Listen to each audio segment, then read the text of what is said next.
Nous vivons dans un monde dans lequel le mariage est en péril et où le divorce est devenu banal. Certains vont jusqu'à qualifier un premier mariage de mariage de démarrage, comme la petite maison qu'on utilise en attendant autre chose. Il y a beaucoup de gens bien qui divorcent. C'est à eux que je m'adresse d'abord.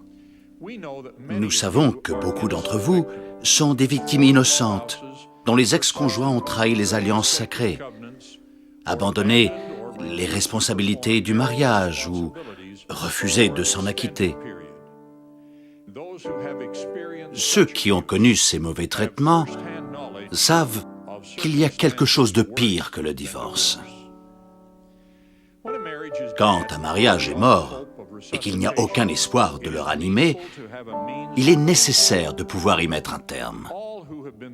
Tous ceux qui sont passés par le divorce connaissent la douleur et ont besoin du pouvoir guérisseur et de l'espoir qu'apporte l'expiation pour eux et également pour leurs enfants. Je m'adresse maintenant aux gens mariés, surtout à ceux qui envisagent le divorce.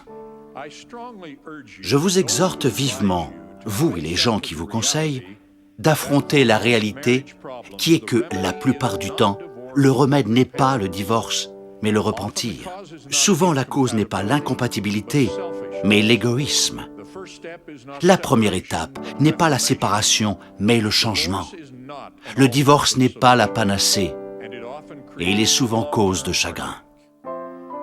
Si vous êtes déjà en train de descendre et n'avez qu'un mariage qui n'en a plus que le nom, donnez-vous la main. Mettez-vous à genoux ensemble et suppliez Dieu de vous accorder l'aide et le pouvoir guérisseur de l'expiation. Vos supplications humbles et unies vous rapprocheront du Seigneur et l'un de l'autre, et vous aideront à remonter la pente vers l'entente conjugale. Quel qu'en soit le résultat et aussi difficile que soient vos expériences, vous avez la promesse que les bénédictions de relations familiales éternelles ne vous seront pas refusées si vous aimez le Seigneur, respectez ses commandements et faites tout simplement de votre mieux. Je témoigne par expérience personnelle de la douceur du mariage et de la vie de famille, que la déclaration sur la famille décrit comme fondée sur la responsabilité solennelle du mari et de la femme de s'aimer et de se chérir et d'aimer et de chérir leurs enfants.